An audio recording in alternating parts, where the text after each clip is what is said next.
Hello, dear friends, and welcome back to Beatrice's Quiet Tales. I'm Beatrice, and every week I share real-life stories sent to me by people whose lives changed in ways they never expected.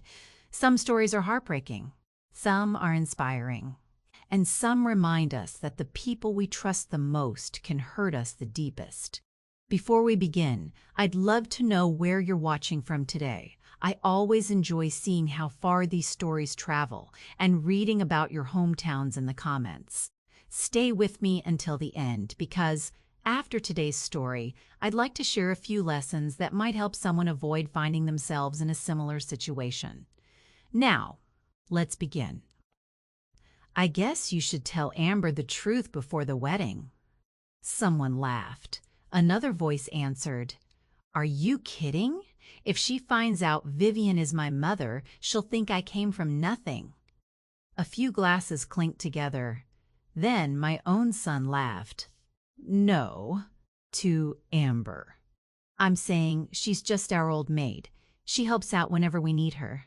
The room exploded with laughter. Every single person in that private lounge believed him, and none of them knew I was standing just outside the door, one hand still holding the tray of champagne glasses, the other gripping my purse so tightly my fingernails cut into my skin. For a second, I honestly wondered if I'd walked into the wrong room. Maybe there was another Vivian, maybe another Cody, maybe another family. Then I heard my son's voice again. "Trust me. She knows her place." Those 6 words erased 32 years of motherhood in less than 5 seconds. I didn't cry, I didn't scream, I didn't confront him, not yet. Instead, I quietly placed the tray on a nearby table, walked toward the ballroom, and started looking for the microphone. Because if I was only the hired help, then my shift was officially over, and so was the wedding reception. My name is Vivian Carter. I'm 58 years old. For the past 23 years, I've worked as an independent commercial real estate appraiser here in South Carolina. It's not glamorous work. Nobody makes movies about women measuring warehouses, inspecting shopping centers, or calculating depreciation on office buildings. But it paid the bills. It paid for my son's education. It paid for his first apartment, his first car, his business school tuition, and, as I would soon discover, it had also paid for the very banquet where my own child decided to erase me from his life. Looking back now, I should have seen the warning signs much earlier. They didn't appear overnight. Pride rarely does. It grows quietly, almost politely, until one day it no longer recognizes the hands that fed it. And that's exactly what happened to Cody. But if you'd met him when he was 8 years old, you never would have believed the man he would eventually become, because once he used to be the kindest little boy I'd ever known, until someone convinced him kindness looked too much like poverty, and everything began to change. When Cody was little, people used to stop me in grocery stores just to tell me what a polite child I had. He held doors open without being asked. He thanked waitresses. He carried groceries for elderly neighbors. If he saw someone eating lunch alone at school, he'd sit beside them. His teachers adored him. I remember one afternoon when he came home with muddy shoes and a ripped jacket. I thought he'd gotten into a fight.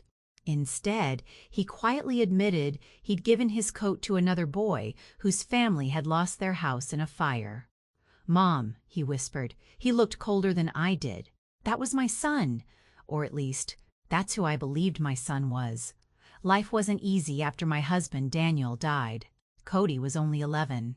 One ordinary Tuesday morning, Daniel kissed us goodbye, promised he'd be home for dinner, and never came back.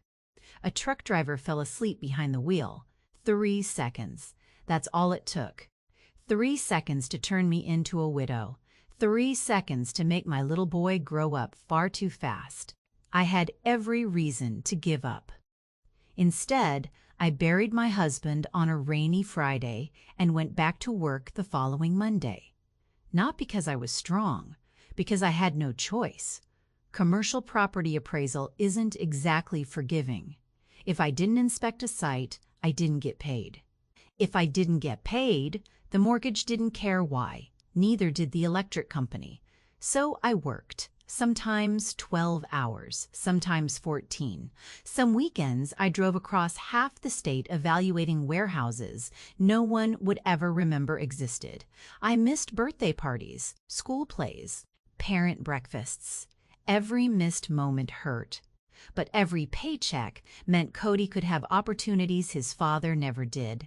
I promised myself one thing: my son would never feel poor. Ironically, that promise would eventually become my greatest mistake. As Cody entered high school, something subtle began to change. Nothing dramatic, no sudden rebellion, no drugs, no arrests. Nothing that would make another parent pull me aside with concern. Instead, he became obsessed with appearances. It started with shoes. Then watches. Then brands I'd never even heard of. One afternoon, he asked if I could buy him a designer jacket that cost nearly $900. I laughed. I honestly thought he was joking. He wasn't. Everyone has one. No, I answered, everyone doesn't. He rolled his eyes. You don't understand. Maybe I didn't. Or maybe I understood more than he realized. I had spent enough years inspecting luxury office towers to know one thing. Some of the wealthiest people I'd ever met drove 10-year-old cars. Some of the poorest drove brand-new luxury SUVs. Appearances are surprisingly cheap. Debt isn't. Cody disagreed. College only magnified everything. He won a partial scholarship to a respected business school. I couldn't have been prouder. The remaining tuition wasn't cheap, so I refinanced my house. I never told him. He thought I'd simply figured it out. Parents often do that. We quietly solve impossible problems so our children can believe the world naturally works in their favor. During his sophomore year, I noticed he stopped inviting me to campus events. Whenever I offered to visit, there was always an excuse. Too busy. Group project. Maybe next month. I accepted every explanation, because that's what mothers do when they're trying not to become burdens. Then one afternoon, I accidentally discovered something that unsettled me. I mailed him a birthday package. A week later, it came back unopened, stamped with 4 words: recipient, unknown at address. I called him immediately. Oh, he laughed nervously. I moved dorms. When? A while ago. Why didn't you tell me? I guess I forgot. Forgot. Children forget birthdays. They forget laundry. They forget to call. They don't usually forget to tell their only surviving parent where they live. Still, I convinced myself I was overthinking. Because accepting a comforting lie is often easier than facing an uncomfortable truth. I just didn't realize someone else had already begun rewriting my place in my own son's life. About 2 years after Cody graduated, he called me on a Sunday afternoon. His voice sounded lighter than it had in months. Mom, I met someone. I smiled before he even finished the sentence. Every parent hopes their child finds someone who makes them a better person. I hoped this young woman would bring back the thoughtful boy I'd once known. Instead, she would unknowingly expose just how far he drifted. Her name was Amber Whitmore. She worked in corporate finance in Charleston. Smart, confident, funny. At least that's how Cody described her. He also mentioned something else, almost as an afterthought. Her family's successful. An interesting choice of words. Not kind, not generous, not loving. Successful. Looking back, that was probably the first clue. A few weeks later, he invited me to dinner. The 3 of us, he said. I want you to meet her. I spent far too much time deciding what to wear. Not because I wanted to impress Amber, because I didn't want Cody to feel embarrassed.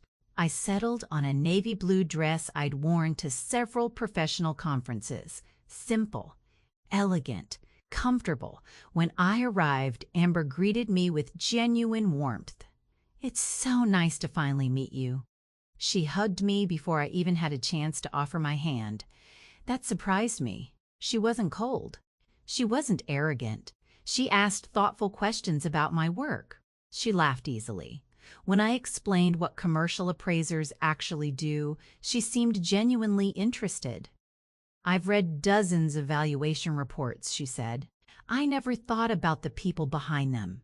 For the first time in years, dinner felt easy until the check arrived. The waiter placed it beside Cody. Without hesitation, I reached for it. "I've got this." Cody stopped me, almost too quickly. "No, Mom." His smile looked practiced.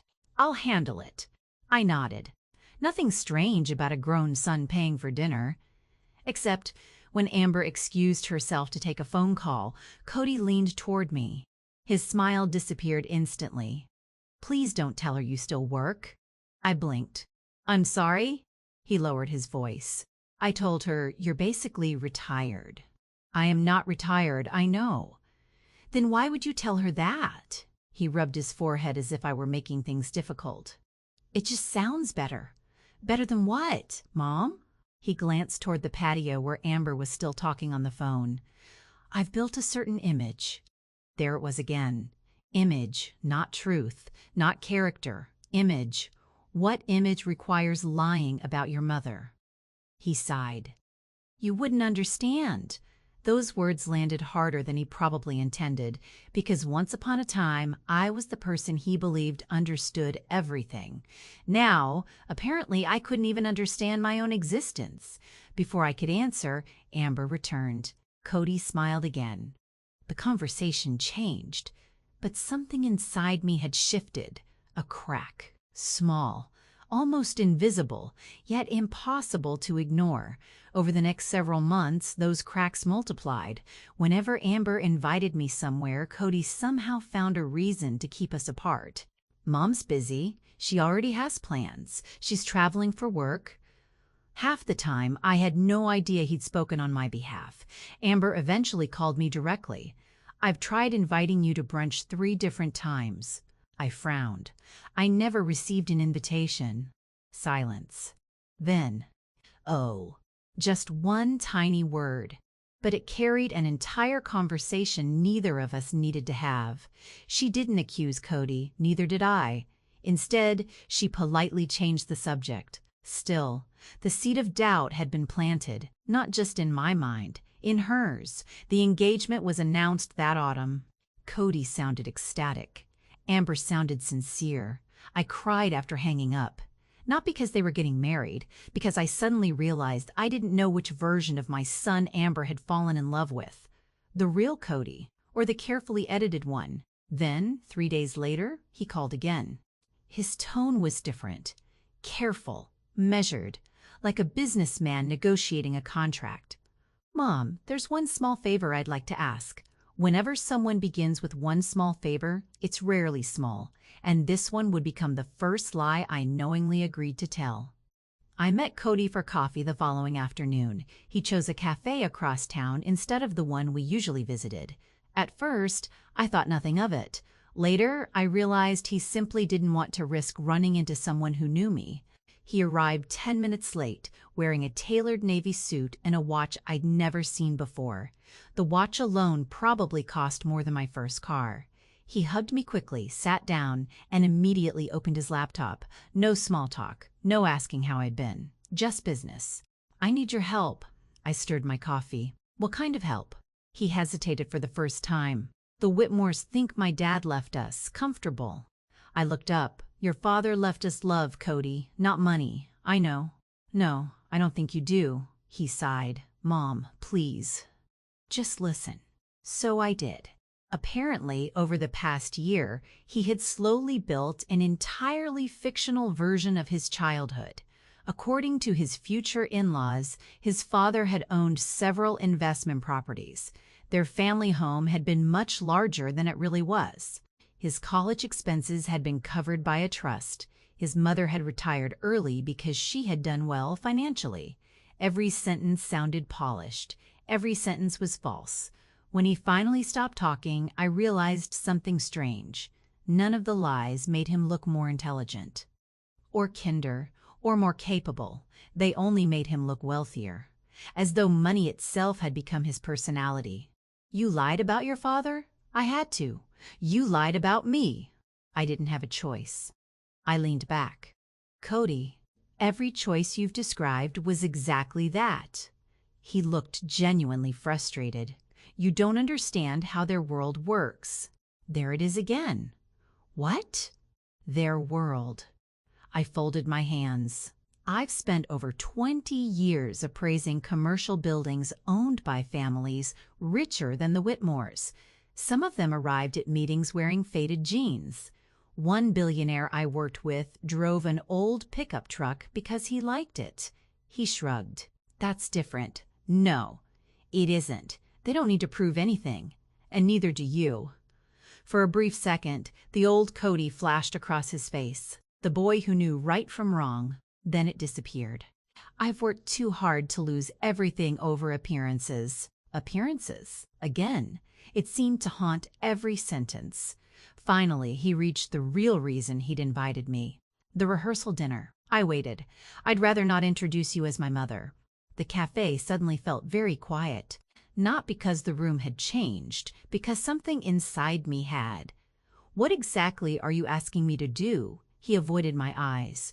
You'll still be there, Cody. You'll just help coordinate things. I hired the catering company. I know. I paid the deposit. I know. I've spent 3 months organizing this event because you said you were overwhelmed. I know. So tell me very carefully. I looked directly at him. What am I supposed to be? His answer came almost as a whisper. Kind of, the event staff. The words sat between us. Heavy, ugly, embarrassingly real. I expected him to laugh, to admit it was some terrible joke. He didn't. Why me? I asked quietly. Because if Amber thinks you're staff... He stopped. I finished the sentence for him. Then she won't ask questions about my family. He nodded.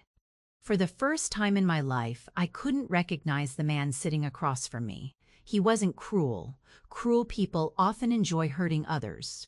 Cody wasn't enjoying this conversation at all. He simply believed sacrificing my dignity was a reasonable price for protecting his image. Somehow, that realization hurt even more. You know what your father used to tell you? He looked confused. He used to say, character is what remains after the applause ends. I remember. No. I shook my head slowly. I don't think you do. He stared into his untouched coffee. I just need one day, as though humiliation could be rented by the hour, as though motherhood came with temporary suspension papers, as though respect could be postponed until after dessert. Against every instinct I possessed, I agreed, not because I accepted the lie, not because I forgave it, but because somewhere deep inside me, the mother in me still believed there was time to save my son from becoming the man he was pretending to be. I convinced myself that once the wedding stress was over, he would apologize. He would come to his senses. He would remember who he was. Parents have an extraordinary ability to mistake hope for evidence. Mine would cost me more than I could possibly imagine, because I had no idea someone had already overheard a conversation that Cody desperately hoped would stay buried. The person who overheard Cody's conversation wasn't me. Not yet. It was Amber's younger brother, Ethan, 24 years old, quiet, observant, the kind of person people underestimate because he speaks only when he has something worth saying. He'd stopped by Cody's apartment one evening to return a set of golf clubs. The front door wasn't fully closed. He knocked. No answer. Just voices from the kitchen. "She'll play along," Cody was saying. "I've already talked to my mom." Another man laughed. "I still can't believe she's okay pretending to be your employee." Cody didn't laugh. "She'll do anything for me." Those 6 words bothered Ethan more than the lie itself. Not because they were cruel, because they sounded entitled. He quietly placed the golf clubs beside the door and left without announcing he'd been there. He never told Amber, at least, not immediately. Instead, he watched. And the more he watched, the more uncomfortable he became. Meanwhile, I threw myself into preparing the rehearsal dinner. The catering company kept calling with questions. The florist wanted final approval. The venue manager needed confirmation on seating arrangements. Ironically, everyone treated me as though I were running the event. Everyone except my own son. Whenever vendors thanked me, Cody quickly corrected them. "Oh, Vivian's just helping." Helping. Such a harmless word. unless it's being used to erase someone. 3 days before the rehearsal dinner, Amber invited me to lunch, just the two of us. I almost declined. Not because I didn't like her, because I felt guilty. Every conversation we had now rested on a lie. She greeted me with a warm smile. "I'm glad you came. So am I." For nearly an hour, we talked about everything except the wedding. Books, travel, her grandmother's recipes, the old neighborhoods of Charleston. For the first time, I began to understand why Cody had fallen in love with her. She wasn't impressed by expensive things. She spoke more passionately about volunteering at a literacy program than she did about luxury vacations. That surprised me. It also confused me, because nothing about the woman sitting across from me matched the version Cody seemed terrified of. Finally, she asked a question. "Can I ask you something a little personal?" I smiled. "You just did." She laughed. Then her expression softened. "Why does Cody get so uncomfortable whenever we talk about family?" I froze. She noticed. "I've asked him about your husband several times." She stirred her tea absent-mindedly. "He always changes the subject." I chose every word carefully. "Grief affects people differently." "I know." She nodded. "But this feels like something else." She wasn't suspicious. She was worried. That made lying even harder. Before we left, she touched my arm. "I hope this doesn't sound strange." "What?" "I wish I'd met you sooner." I smiled. "So do I." She looked genuinely puzzled. "I feel like there's a whole part of Cody's life I don't know." There it was, the truth, standing inches away, hidden behind a paper-thin wall of deception. I wanted to tell her everything, right there, in that quiet little cafe. Instead, I broke my own heart. "I think you'll know everything that matters." Those words haunted me all the way home, because I knew they weren't true. The rehearsal dinner arrived on a warm Friday evening. The venue overlooked the marshes outside Charleston. Soft lights hung between ancient oak trees. Live jazz drifted across the courtyard.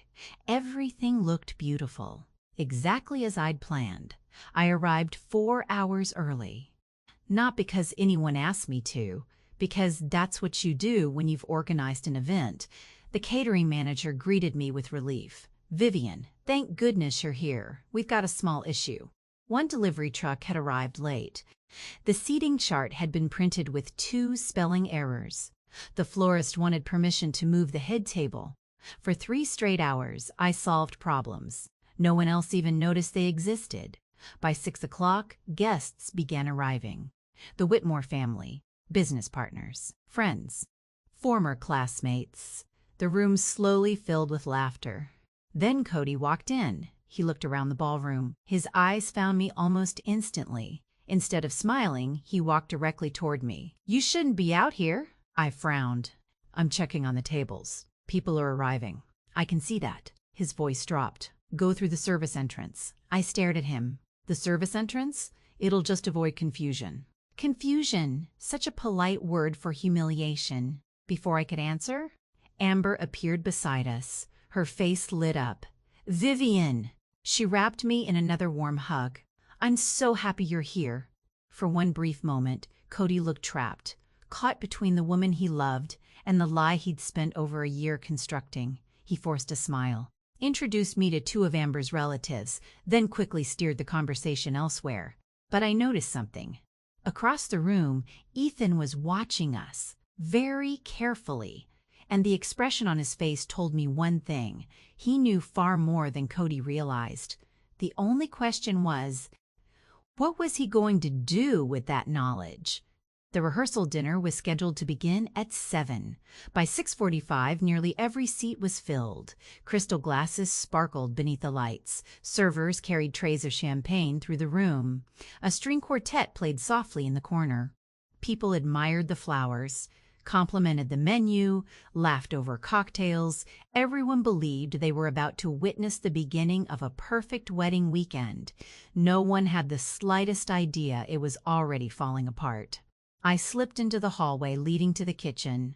The catering manager wanted one final signature before dinner service began. As I walked back toward the ballroom, I realized I'd forgotten my reading glasses.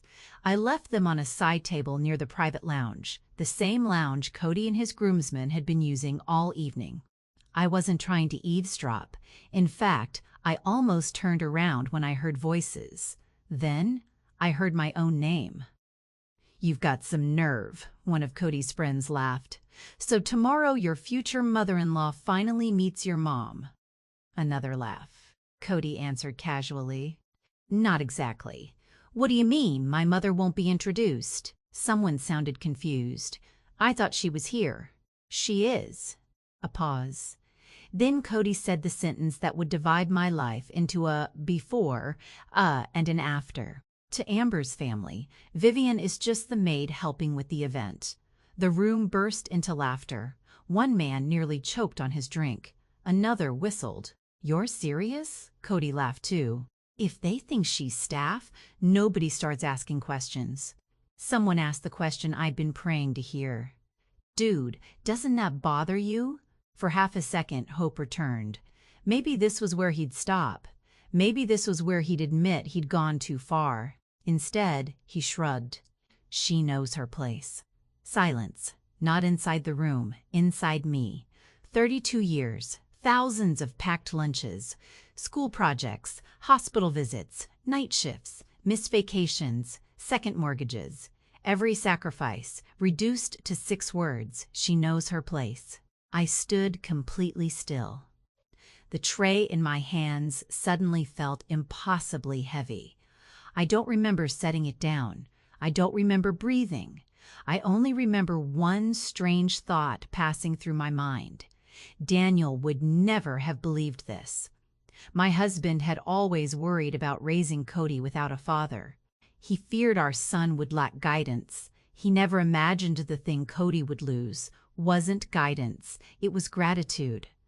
I quietly walked away before anyone opened the door. No dramatic entrance, no shouting, no tears, just footsteps, slow, steady, deliberate. As I crossed the ballroom, people smiled at me. They thanked me for organizing such a beautiful evening. One elderly guest squeezed my hand. "You've done a wonderful job."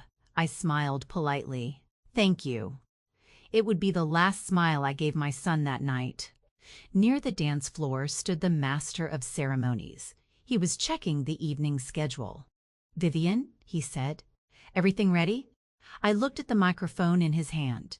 "May I borrow that for just a moment?" "Of course." He handed it to me without hesitation. No one questioned why. After all, I'd practically been running the event. The musicians stopped playing. Guests gradually turned toward me. Conversations faded. Forks settled onto plates. Nearly 100 faces looked in my direction. Amber smiled warmly. She probably assumed I was about to welcome everyone. Cody looked confused, then concerned, then terrified, because he realized exactly where I had been. "Good evening, everyone." My voice surprised even me. It was calm, steady, almost gentle. "I promise I won't keep you long." People smiled politely. "I'd first like to thank all of you for coming to celebrate Cody and Amber." Applause. I waited until it faded. "Many of you don't know who I am." Across the room, Cody slowly stood up. "Mom," I continued speaking, "my name is Vivian Carter." Another pause. And, according to my son, I looked directly at him. "I'm not actually his mother." The ballroom froze. Not metaphorically. Literally. No glasses clinked. No chairs moved. Even the musicians stared. Cody took 2 hurried steps forward. "Mom, please." I raised one finger. He stopped. Not because I commanded him. Because for the first time since he was a little boy, he had absolutely no control over the situation. "I've just learned that many of you were told I'm simply the maid helping tonight." A ripple spread through the guests. Several people instinctively turned toward Amber. She looked at Cody, then back at me. Her smile disappeared. "What?" she whispered. I took a slow breath. If that's truly my role, I placed the event folder on the nearest table. "Then I'd like to announce that my shift has officially ended." A nervous laugh escaped someone in the back. They still thought this might be a joke. It wasn't. I reached into my purse, removed a single credit card, held it up where everyone could see it. "This reception," I said quietly, "was paid for with this card." The catering manager frowned. Confused. I met his eyes. "I'm canceling authorization." His face turned pale. Because unlike everyone else, he knew I wasn't bluffing. And Cody suddenly realized the worst part of the evening hadn't even happened yet. For several long seconds, nobody moved. The silence became so complete that I could hear the ice melting inside someone's glass. The catering manager slowly walked toward me. "Mrs. Carter." His voice barely rose above a whisper. "Are you certain?" I nodded once. "I am." He looked toward Cody, then toward me again. "I'll need your confirmation." "You have it." He swallowed hard. "Very well." He quietly signaled the banquet supervisor. Within moments, servers who had been waiting beside the kitchen doors stopped moving. The hot entrees never left the warming carts. Wine service stopped.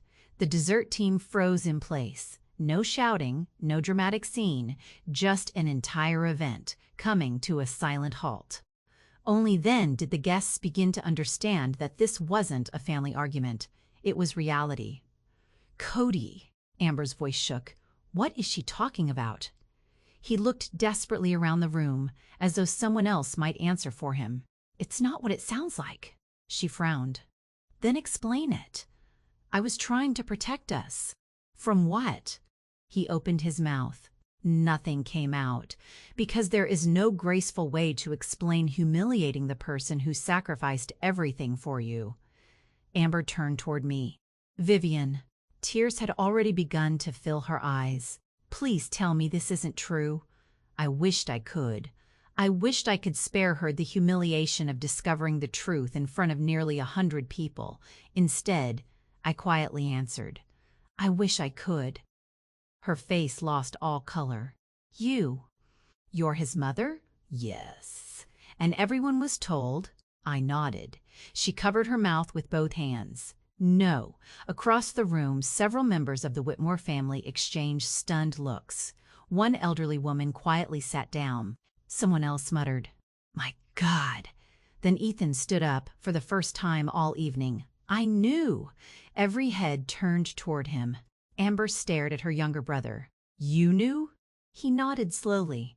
"I overheard Cody talking a few days ago." He looked directly at me. I wanted to believe I'd misunderstood. Then he faced his future brother-in-law. "You weren't protecting anyone." His voice remained calm. "You were ashamed." Those two words landed harder than anything I had said, because they came from someone with nothing to gain. Cody finally snapped. "You don't understand," his voice echoed through the ballroom. "I've spent years trying to build a career. I had one chance. I couldn't let them think I came from—" He stopped. Too late. Everyone knew the missing word. Nothing. He couldn't even say it aloud. As though ordinary beginnings were somehow contagious. I felt something inside me finally settle. Not anger, not heartbreak, clarity. I picked up the microphone one last time. "Cody," he looked at me. "I never wanted you to become wealthy." Confusion crossed his face. "I wanted you to become impossible to embarrass." The room remained perfectly still. "I spent your childhood hoping people would admire your character." I smiled sadly. "You spent your adulthood hoping they'd admire your resume." I gently placed the microphone back into the master's hands. "I suppose we were chasing different dreams." Amber walked toward me, slowly, without saying a word. When she reached me, she hugged me, not politely, not awkwardly, tightly, the way family does. "I'm so sorry." She was crying openly now. "So am I." I rested a hand against her shoulder. "You didn't do this." She pulled back just enough to look at me. "Did he really ask you to pretend to be staff?" "Yes." "And you agreed?" I hoped he'd remember who he was before it was too late. She closed her eyes. It was already too late.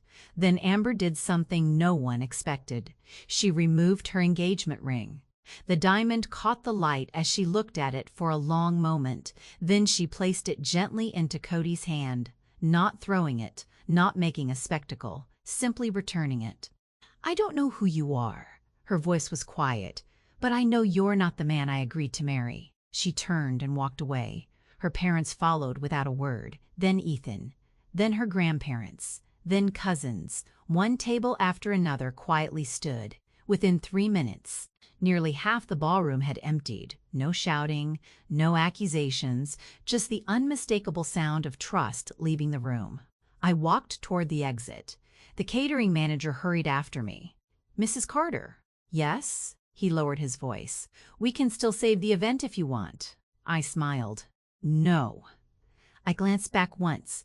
Cody stood alone in the center of the ballroom, still wearing the expensive suit, still wearing the expensive watch, still surrounded by flowers, crystal glasses, and decorations.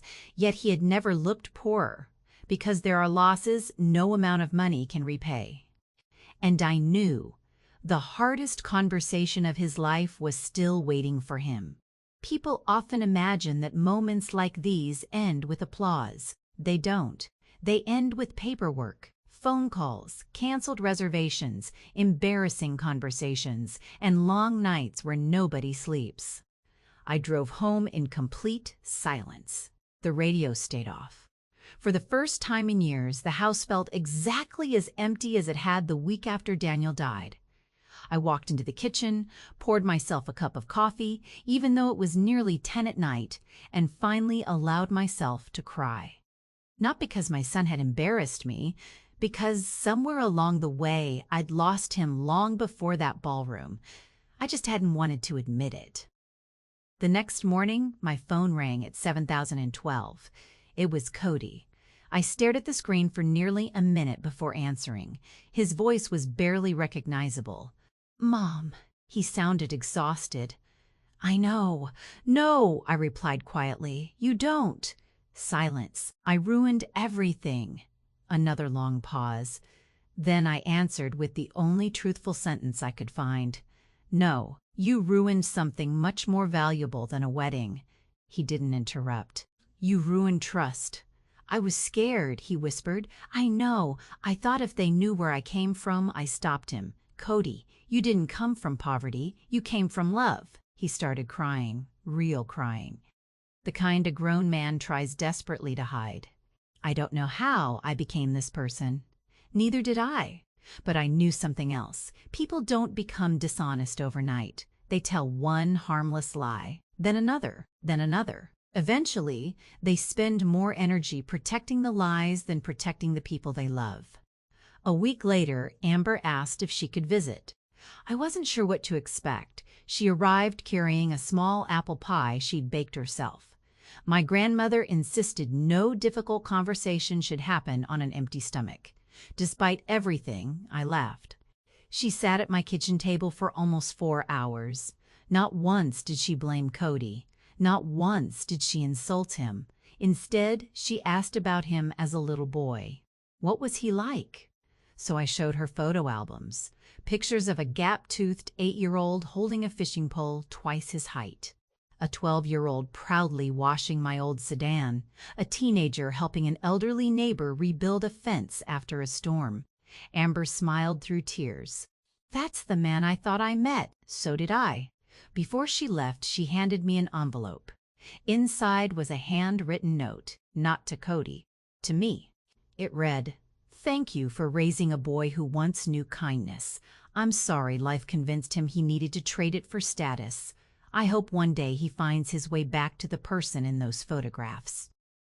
I still keep that letter inside my desk drawer. Because sometimes grace comes from the person who had every reason to walk away angry. 6 months passed, then almost a year.